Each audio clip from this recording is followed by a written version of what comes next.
రాజ్యాంగ దినోత్సవం సందర్భంగా కాంగ్రెస్ పార్టీ అగ్రనేత అయినటువంటి రాహుల్ గాంధీ గారు సంచలనమైనటువంటి వ్యాఖ్యలు చేశారు. భారతీయ జనతా పార్టీ అలాగే భారత ప్రధాని అయినటువంటి నరేంద్ర మోదీ గారు రాజ్యాంగంలో కొన్ని మార్పులు తీసుకొచ్చేందుకు ప్రయత్నం చేస్తున్నారని, రాజ్యాంగాన్ని మార్చడంతో పాటుగా వారు అసలు రిజర్వేషన్లను ఎత్తేయాలి అనేటువంటి ప్రయత్నంలో ఇప్పుడు మోదీ భారతీయ జనతా పార్టీ ఉంది అంటూ రాహుల్ గాంధీ సంచలనమైనటువంటి వ్యాఖ్యలు చేసినటువంటి నేపథ్యంలో ఈ వ్యాఖ్యలకు సంబంధించి ఆయన ఉద్దేశం ఏంటి అనేది మనం విశ్లేషణ చేసుకునేటువంటి ప్రయత్నం చేద్దాం. ప్రస్తుతం మనతో పాటు ఉన్నారు జనసేన పార్టీ అధికార ప్రతినిధి అయినటువంటి శ్రీనివాస్ గారు. సార్తో మాట్లాడదాం. సార్ నమస్తే అండి. నమస్తే అండి. రాజ్యాంగ దినోత్సవం సందర్భంగా ఈరోజు రాహుల్ గాంధీ గారు కొన్ని కీలకమైనటువంటి వ్యాఖ్యలు చేయడం జరిగింది.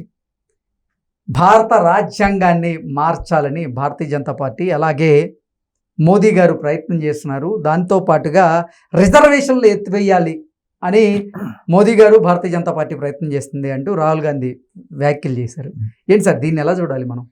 కృష్ణ గారు, 75 సంవత్సరాలు అయింది మన భారత రాజ్యాంగం రాసుకుని వజ్రోత్సవాలు జరుపుకుంటున్నాం. భారత రాజ్యాంగాన్ని మార్చడం అన్నది ఒక బీజేపీ పార్టీకో లేకపోతే వేరే పార్టీకి ఎవరికి సాధ్యం కాదండి. దాంట్లో సవరణ చేసుకుంటాం. ఎగ్జాక్ట్లీ 106 సార్లు చేసుకున్నాం. మొన్న చేసుకున్న 106వ సవరణ మన మహిళా రిజర్వేషన్ బిల్లు. 75 సంవత్సరాల్లో 106 సార్లు మారుతున్న పరిస్థితులకు అనుగుణంగా చట్టాల్లో మార్పులు చేసుకుంటా వస్తున్నాం. అది జరిగేదే, ఎప్పుడు జరిగేదే. ఇంకా రాజ్యాంగాన్ని మార్చేస్తారో లేకపోతే రిజర్వేషన్లు ఎత్తేస్తారో ఇవన్నీ రాజకీయంగా చేసే విమర్శల్లో భాగమే తప్పండి. రిజర్వేషన్ల విషయంలో ఆలోచిస్తే ఒక లైన్గా మాట్లాడుకుంటే, ఆ రోజు అంబేద్కర్ గారు ఏం చెప్పారు? 10 సంవత్సరాల వరకు రిజర్వేషన్స్ అని చెప్పేసి ఆయన చెప్పడం జరిగింది. ఆనాటి పరిస్థితులను బట్టి 10 సంవత్సరాలు పోయిన తర్వాత దాంట్లో ఉన్నటువంటి మార్పులు చేర్పులు, అంటే 10 సంవత్సరాల రిజర్వేషన్లు ఆ కాలంలో బడుగు బలహీన వర్గాల జీవితాలు ఏమైనా మార్పులు జరిగినాయా, జరగలేదా, జరగకపోతే కొత్తగా ఏ మార్పులు తీసుకురావాలో ఆలోచించడం మానేశారు రాజకీయ నాయకులు. ఆయన ఏం చెప్పాడు? రివిజన్ చేసుకోమన్నాడు. మన వాళ్ళు రెన్యూల్ చేసుకుంటున్నారు. పొడిగించుకుంటా వెళ్తారే తప్ప, అంటే రాజకీయాల కోసం, రాజకీయ నాయకుల వారి స్వార్థం కోసం, ఓట్ల కోసం ఖచ్చితంగా రిజర్వేషన్ వాడుకున్నారంటారు. అక్కడికే సుప్రీంకోర్టు ఏం చేసింది? ఒక పరిమితి విధించింది. ఒక 50% అని పరిమితి విధించింది. ఆ 50%లోనే ఆయా రాష్ట్రాలకు అనుగుణంగా, ఒక్కొక్క రాష్ట్రంలో కొన్ని వర్గాలు ఎక్కువ ఉంటాయి, కొన్ని వర్గాలు తక్కువ ఉంటాయి. ఆయా రాష్ట్రాలకు అనుగుణంగా ఆ పెంచుకునే హక్కు కూడా రాష్ట్రాలకు ఇచ్చింది. ఆ 50% దాటకూడదని కూడా చెప్పింది. ఈ రోజున రాహుల్ గాంధీ ఏమంటాడు? ఆ 50% రిజర్వేషన్ ఎత్తేస్తా ఉన్నాడు. ఎత్తేస్తాం. ఎంతవరకు ఎత్తగలవు? 100% ఎత్తేసావనుకో, మొత్తం రిజర్వేషన్ కేటగిరీలోకి వస్తే ఇంక దానికి అర్థం ఏమైనా ఉందా? అంటే ఇది సాధ్యం కాని పని. కాకపోతే ఏంటంటే అసలు నిజంగా ఇప్పుడు భారత రాజ్యాంగాన్ని మార్చేటువంటి యోచన భారతీయ జనతా పార్టీ చేస్తుందా? అలాగే ఈ రిజర్వేషన్లను ఎత్తేసేటువంటి ఆ ధైర్యం నిజంగా ఇప్పుడు భారతీయ జనతా పార్టీ పెద్దలు కానీ? అలా కదండి కృష్ణ గారు, అసలు భారత రాజ్యాంగాన్ని తీసేయడం, లేకపోతే దాన్ని ఎత్తేయడం, లేకపోతే కొత్త రాజ్యాంగం రాసుకోవడం, ఇవన్నీ రాజకీయంగా చేసేటువంటి ఆరోపణలే తప్ప అది ఎవరికీ సాధ్యం కాదు. ఎగ్జాక్ట్లీ, అసలు ఎవరికి సాధ్యం కాదు. ఎందుకంటే ఈ రోజు మన భారతదేశంలో సుప్రీం, రాష్ట్రపతి కంటే సుప్రీం ఏదైనా ఉందంటే రాజ్యాంగమే. రాష్ట్రపతి కూడా రాజ్యాంగం లోపడి చేయాలి. ఎగ్జాక్ట్లీ, దాన్ని మార్చేసి దాంట్లో సవరణ చేసుకుంటాం. 106 సార్లు చేసుకున్నాం. అటువంటిది తప్ప మార్చేయడం అనేది సాధ్యం కానే కాదు. ఇది కేవలం ఇటువంటి ఆరోపణలు చేసే మహారాష్ట్రలో బొక్కబోర్లా పడ్డారాల్లో.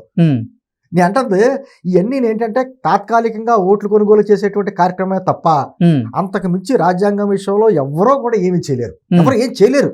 ఎందుకంటే నేను కృష్ణగా నేను అంటున్నాను, అంటే రాహుల్ గాంధీ గారి వ్యాఖ్యలను కనుక సార్ మనం ఒక్కసారి తీసుకుంటే, నిజంగా భారతీయ జనతా పార్టీ కానీ, భారతీయ జనతా పార్టీ పెద్దలు కానీ రాజ్యాంగాన్ని మార్చాలనుకున్నారా? అలాగే రిజర్వేషన్లు ఎత్తేయాలని వారు అనుకున్నది వాస్తవమేనా అంటే ఏం చెప్తారు? నేను అంటుంది రాజ్యాంగాన్ని మార్చడం సాధ్యం కాదని ముందు చెప్తున్నా. సవరణ చేసుకుంటారు, ఖచ్చితంగా సవరణ చేసుకుంటారు. ఇప్పుడు రిజర్వేషన్ల పరిస్థితి తీసుకొద్దాం. రిజర్వేషన్లో లేని మొన్న ఓబీసీలకి 10% అని చెప్పేసి పెట్టుకున్నాం. ఎందుకంటే రిజర్వేషన్ అంటే మన దేశంలో ఎలా అయిపోయిందంటే, రిజర్వేషన్లు అనుభవిస్తున్న కేటగిరీలో వాళ్ళు ఈ రోజుకి 75 సంవత్సరాలు అయిన తర్వాత కూడా మాకు పూర్తిగా రిజర్వేషన్ల ఫలాలు అందుతులేదనే బాధ ఉంది. రిజర్వేషన్ల ఫలాలు తీసుకుంటలేని వాళ్ళేమో ఈ రిజర్వేషన్ ఎవరైతే తీసుకుంటున్నారో వాళ్ళ వల్ల మాకు అన్యాయం జరుగుతుందనే బాధ ఉంది. పూర్తిగా ఎవరికి న్యాయం జరిగింది? దాని మీద మాట్లాడాలంటే మళ్ళీ భయం. అది ఒక తేనె తొట్ట, దాన్ని ఎక్కడన్నా కదిపితే ఒక విధమైనటువంటి రాజకీయంగా మాకు ఇబ్బంది కలుగుతుందనే వాతావరణం ఉంది. దాన్ని మనం ఒక ప్రజాస్వామ్యబద్ధంగా మాట్లాడుకోవాలి తప్ప రాజకీయంగా ఆలోచించుకుంటే దానికి సమస్యకి పరిష్కారం దొరకదు. ఎగ్జాక్ట్లీ. ఎందుకంటే ప్రజల్లో ఉన్నటువంటి ఆ చీలికని తగ్గించాలి. ఎప్పుడైతే ఒక భావం ఉంది, నాకేమో రిజర్వేషన్లు అందలేదని ఒక కొంతవరకు, నాకు రిజర్వేషన్లు ఉన్నా కూడా నా దాంట్లో ఎవరో లాక్కుంటున్నారు, నాకు ఇంకా న్యాయం జరగలేదని కొంతమంది. ఇప్పుడు ఎస్సీ కేటగరైజేషన్ ఎందుకు వస్తుందంటే అదే దాంట్లో 1-2 కులాలకి తప్ప మిగతా ఉప కులాలకి ఎవరికే మాకు అందుతులేదు అనేటువంటి భావన వల్ల కదా కేటగరైజేషన్ వచ్చింది. నేను అంటుంది భారతదేశంలో ఎప్పటికప్పుడు జరుగుతున్న మార్పులకు అనుగుణంగా మనం చట్టాలు చేసుకుంటున్నాం. అదేవిధంగా ఎప్పుడో బ్రిటిష్ కాలం నాటినటువంటి చట్టాల్లో కూడా అన్ని తీసేసి కొత్త చట్టాలు తీసుకుంటున్నాం. ఇప్పుడు మన లా బిల్స్ చూడండి, ఇప్పుడు ఐపీఎస్ స్థానంలో వీటిల్లో ఆ సెక్షన్ స్థానంలో బిఎన్ఎస్ వచ్చింది. అంటే ఎప్పటికప్పుడు భారతీయ సమాజం మార్పులు చేసుకుంటా వెళ్తూ ఉంటుంది. కాకపోతే కొంతమంది మీరు అన్నట్టు రాహుల్ గాంధీ కావచ్చు, ఎవరైనా కావచ్చు, రిజర్వేషన్స్ ఎత్తివేయడం కానీ, అంటే ఆల్రెడీ న్యాయబద్ధంగా రిజర్వేషన్ ఎవరైతే పొందుతున్నారో ఆ రిజర్వేషన్స్ ఎత్తివేయడం కానీ, రాజ్యాంగాన్ని తీసేసి కొత్త రాజ్యాంగాన్ని రాయడం కానీ అది సాధ్యం కాదు, కేవలం రాజకీయ ఆరోపణే. నేనేమంటున్నాను సార్, ఇప్పుడు కరెక్ట్గా 75 సంవత్సరాలు అయింది. ఈరోజు రాజ్యాంగాన్ని ఆమోదించిన రోజు 1949 నవంబర్ 26న ఆమోదించారు. ఎగ్జాక్ట్లీ. దాన్ని అమల్లోకి ఎప్పుడు వచ్చింది? 1950 జనవరి 26వ తారీఖున అమల్లోకి వచ్చింది. మనం రిపబ్లిక్ డే చేసుకుంటున్నాం. నేంటుంది ఈ అమల్లోకి వచ్చే రోజు ఒక్కరోజు ముందు అంబేద్కర్ గారు 2 సభలను ఉద్దేశించి మాట్లాడారు. ఆయన అది కూడా మాట్లాడుకోవాలి. ఇప్పుడు మాట్లాడుకుంటా ఆయన ఏం చెప్పాడంటే, అంబేద్కర్ గారు 3 వార్నింగ్స్ అంటారు, మీరు ఎప్పుడైనా చెక్ చేయండి. అంబేద్కర్ 3 వార్నింగ్స్లో ఆ రోజు చెప్పాడు ఆయన, మనం ఇప్పటివరకు రాజ్యాంగం లేదు, మనల్ని సవాల్ చేశారు బ్రిటిష్ వాళ్ళు, మీరు ఇన్ని రకాలుగా ఉన్నారు కదా, కులాలుగా, మతాలుగా, ప్రాంతాల వారీగా ఉన్నారు కదా, మీ వల్ల సాధ్యం కాదు, ఏకనాయకత్వంలో నడవడం మీకు సాధ్యం కాదు, మీరు మా కిందే బతకాలన్నట్టుగా సవాల్ చేశారు. కొంతమంది ఛాలెంజ్ చేశారు. దానికని ఏదో మన స్వాతంత్రం వచ్చిందో రాజ్యాంగం రాసుకున్నాం. అయితే రాజ్యాంగం నిలబడాలంటే ఈ 3 వార్నింగ్స్ గుర్తుపెట్టుకోవాలన్నాడు ఆయన.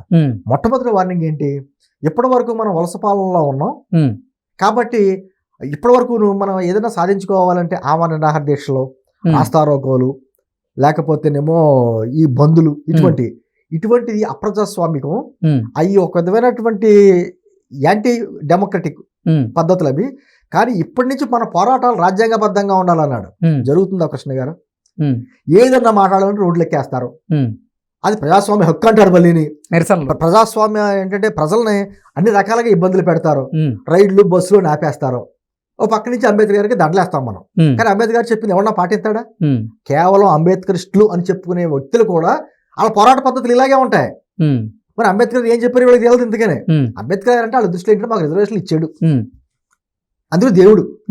అంబేద్కర్ గారు అన్ని కులాలను సమానంగా చూశాడు. నేను బరోడా మహారాజు ఆర్థిక సాయంతో ఆయన అంత చదువుకున్నాడు, ఒక విధమైనటువంటి మహా మేధావి ఆయన చెప్పింది అర్థం కాకపోతే అర్థం కాని వాళ్ళు కూడా అంబేద్కరిస్టులు అంటారు. రెండోది ఏమని చెప్పాడైనా, మీరు ఎంత గొప్ప వ్యక్తి అయినా సరే ఆయన పాదాల దగ్గర మీ స్వేచ్ఛను తాకట్టు పెట్టద్దు. వ్యక్తి ఆరాధన ఖచ్చితంగా తప్పు. భక్తిలోని ముక్తి సాధనలోని వ్యక్తి ఆరాధనలో ఉండొచ్చేమో, కానీ రాజకీయాల్లో వ్యక్తి ఆరాధన అన్నది చివరికి నిరంకుశత్వానికి దారి తీస్తుంది అనేటువంటి మాట చెప్పారు. ఎవరు ఆశిస్తున్నారండి? ఎవరు ఆచరిస్తున్నారు? అసలు ఈ రోజు అయినా ముఖ్యమంత్రి గారు వస్తే పూల జల్లులు, ఆయన ఏదో మహారాజులాగా. ఆ పదవుల్లో ఉన్న వాళ్ళు ఏం చేస్తున్నారంటే నేను ఇస్తున్నాను అంటే ఆయన ఇది ఇచ్చే మహారాజులాగా, ప్రజలేమో సేవకుల్లాగా.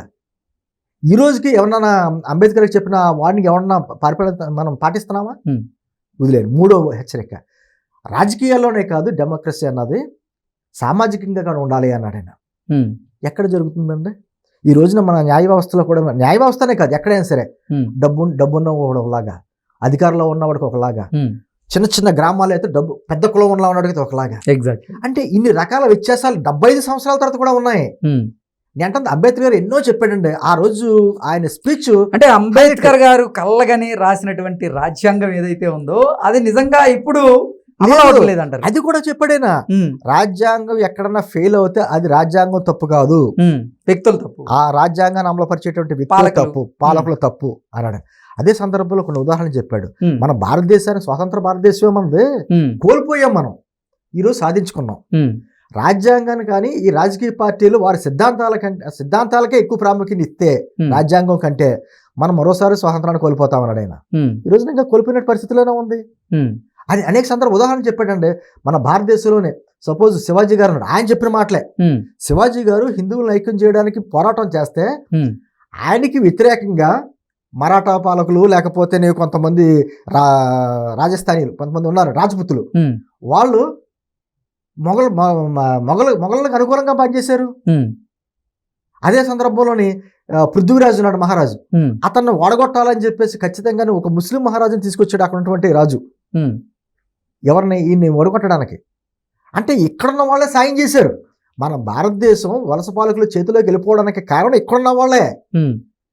ఎక్కడో ఖిల్జీని తీసుకొచ్చాడు ఒక ఆయన, అంటే ఇక్కడ ఉన్నటువంటి రాజులకు వ్యతిరేకంగా అతను పనిచేసుకోవడానికి. అంటే ఇక్కడ ఉన్నటువంటి రాజులు కానీ ఎవరైనా కావచ్చు, ఆ బ్రిటిష్ వాళ్ళకి కావచ్చు, మొఘలు కావచ్చు, ఎవరైనా సాయం చేసిన వాళ్ళు. ఆ విధంగా మన స్వాతంత్రాన్ని కాపాడుకోవడానికి ఇతరుల చేతులు కలిపేసుకున్నాం. ఈ రోజున్న పరిస్థితులు ఏంటి? నేను అంటుంది, అంబేద్కర్ గారు అంటే చేతిలో రాజ్యాంగంలో ఫోటోస్ చేయి పైకి చూపిస్తాడు, ఆయనకి దండలు వేయడం అనే ఒక దానికి పరిమితం చేశారు తప్ప నిజంగా ఆయన ఆలోచన విధానం ఏంటి? సరే, అప్పట్లో దేశ విభజన జరిగింది, కొన్ని ఇబ్బందికర వాతావరణాలు ఉన్నాయి అని చెప్పేసి రాష్ట్రాలకు హక్కులు ఇస్తే మళ్ళీ ఏమైనా ఇబ్బందులు వస్తాయేమో అని చెప్పేసి సెంట్రలైజ్ చేశారు అధికారాన్ని. అప్పటికున్న పరిస్థితులను బట్టి ఈరోజు ఏదైనా జరగాలంటే ఢిల్లీ కేంద్రంగానే అయిపోయింది మన పరిస్థితి. అంటే రాజ్యాంగంలో మార్పులు చేసుకోవాల్సిన ఏ అయితే చేసుకోవాలో వాటి గురించి ఆలోచించట్లా. కేవలం అంబేద్కర్ గారిని ఒక దేవుడి కింద చేసేసో, లేకపోతే దాన్ని నిందా చెప్పినట్టు ఒకసారి రివిజన్ చేసుకోండిరా అంటేనేమో దాన్ని మళ్ళీ రెన్యూల్ చేసేసుకుంటాను. అంటే కేవలం అంబేద్కర్ గారిని ఒక పేజీలకి, పుస్తకాలకి, విగ్రహాలకి మాత్రమే పరిమితం చేశారు తప్ప నిజమైన ప్రజాస్వామ్యం లేదు. ఈ రోజున 75 సంవత్సరాలకి వజ్రోత్సవాలు జరుపుకుంటున్నాం.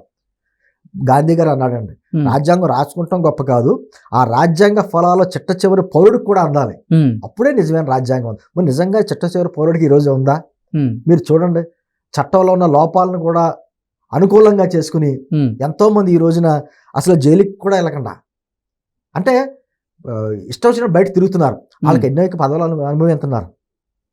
నిజంగా చిన్న తప్పు చేసిన వాళ్ళు కూడా జైల్లో మగ్గిపోతున్నారు. వాళ్ళకి బెయిల్ రాక, వాళ్ళకి డబ్బులు లేక. న్యాయం ఖరీదైపోయింది.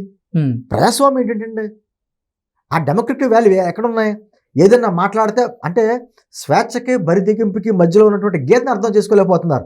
ఏదైనా మాట్లాడేస్తే ఇక్కడ ఉన్న ప్రజాస్వామ్యాన్ని వ్యతిరేకిస్తారు, మన దేశాన్ని వ్యతిరేకిస్తారు, దేశ మూలాలని వ్యతిరేకిస్తారు, ఈ సంస్కృతి సాంప్రదాయాలని వ్యతిరేకిస్తారు. తప్పు అన్నామనుకో మళ్ళీ తీసుకెళ్ళి రాజ్యాంగం గోడ వెనకాల దాక్కుంటారు. రాజ్యాంగం మాకు హక్కు ఇచ్చింది, మాకు మాట్లాడే హక్కు ఇచ్చింది, భావ ప్రకటన స్వేచ్ఛ ఇచ్చింది అంటారు. అరే, భావ ప్రకటన స్వేచ్ఛ ఇచ్చింది కానీ బరితికింపు ఇవ్వలా. రాజ్యాంగం కొన్ని పరిమితులు విధించింది ఎక్కడికెక్కడ. ఎంత మెజారిటీలో ఉన్న కృష్ణ గారు, ఎంత మెజారిటీలో వచ్చిన ప్రభుత్వం కూడా, సపోజ్ ఒక రాష్ట్రంలో ప్రభుత్వం పెద్ద మెజారిటీతో వచ్చింది, అయినా సరే ముఖ్యమంత్రి స్థానంలో ఉన్న వ్యక్తి నాకు కృష్ణ గారు అంటే ఇష్టం, శ్రీనివాస్ అంటే ఇష్టం, వీళ్ళిద్దరిని ఆ జిల్లాకు కలెక్టర్, ఈ జిల్లాకు కలెక్టర్ చేసేద్దాం అంటే కుదరదు. దానికి ఒక పరిమితులు ఉంటాయి. ఎగ్జాక్ట్లీ. అలా ఎక్కడికెక్కడ రాజ్యాంగం హక్కులు ఇచ్చింది, పరిమితులు విధించింది. మనకు ఏది హక్కో ఏది పరిమితో తెలుసుకోవడమే నిజమైన ప్రజాస్వామ్యం. దాని లోబడే మనం ఉండాలి. నిజంగా కృష్ణ గారు, ఇన్ని కులాలు, ప్రాంతాలు, ఇన్ని భావాలు, ఇన్ని సిద్ధాంతాలు, ఇన్ని మతాలు, ఇన్ని సంస్కృతులు ఉన్నటువంటి దేశం ప్రపంచంలో ఎక్కడా లేదు. అయినా కూడా మనం ఏకత్వంగా ఉన్నాము అంటే ఇక్కడ ఉన్నటువంటి వేల సంవత్సరాలు ఉన్నటువంటి కుటుంబ వ్యవస్థ ఖచ్చితంగా కుటుంబ వ్యవస్థ కాపాడుతుంది. మనల్ని పాలకులో ఇంకొకరు ఎవరో కాపాడలా. మనకి అండగా ఉంటుంది. ఏదన్నా ఉందంటే కొన్ని లోపాలు ఉన్నా కూడా రాజ్యాంగం అండలో ఉండటం వల్లనే మనం ఇలా ఉన్నాం. ఖచ్చితంగా అటువంటి రాజ్యాంగాన్ని కాపాడుకోవాలి. నిజమైన ప్రజాస్వామ్యం ఏంటి, నిజమైన రాజ్యాంగ విలువలు ఏంటి, అంబేద్కర్ ఆలోచన విధానం ఏంటి అన్నది తెలుసుకోవాలి. ఓకే.